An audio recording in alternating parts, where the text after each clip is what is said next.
ગેવી ટીંબા નામથી પ્રખ્યાત મા બાળા બહુચરનું પ્રાગટ્ય સ્થાન એવા ગેવી ટીંબા આપણે જઈએ છીએ મા બહુચરના દર્શન કરવા. દેત્રોજ રોડ ઉપર આવેલા આ સ્થાન ઉપર દૈત્યોનો બહુ જ ત્રાસ હતો, જ્યાં ભૈસાસુર અને દંડાસુર નામના દૈત્યના નામથી પરથી દૈત્યપુર નામ પડ્યું અને દૈત્યપુર ઉપરથી દેત્રોજ. જો ભાઈ અમે આવી ગયા છીએ ગેવી ટીંબા.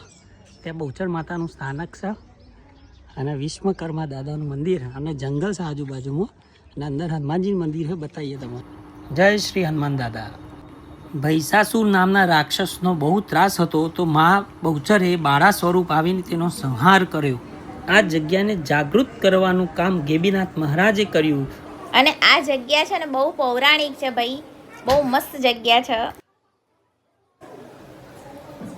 આ જગ્યાએ સમાધિ છે.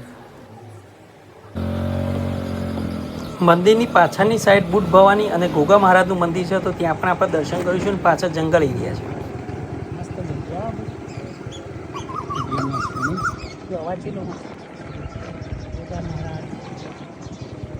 ચલો ભાઈ, બુટ ભવાની મંદિરે આવી ગયા છીએ અમે ગેવી ટીંબાને પાછળની સાઈડ. અને જગ્યા જોરદાર છે, આજુબાજુમાં વગડો.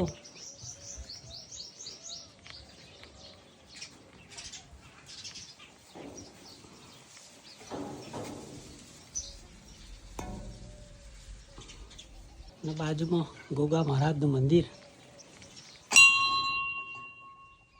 જય ગોગા.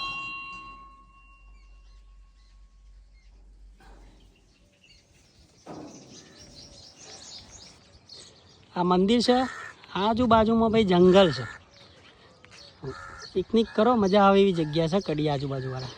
જો ભાઈ આ જગ્યાએ જવું હોય તો આ સુમન મિંડા સ્કૂલ છે, એની બાજુમાં આ સાઈડ પર એક રસ્તો પડે છે, ગેબીનાથનું મંદિર કહેવાય છે, જ્યાં બહુચરમાનું સ્થાનક કહેવાય, પેલા શું કહેવાય, પ્રાગટ્ય ભૂમિ કહેવાય, બરાબર. ગેવી ટીંબા ને અહીંયાથી જાઓ એટલે થોડુંક 1 જ કિલોમીટરના અંતરે આ મંદિર છે અને પાછળ જંગલ છે, તો મજા આવે એવી જગ્યા. તો પછી જજો.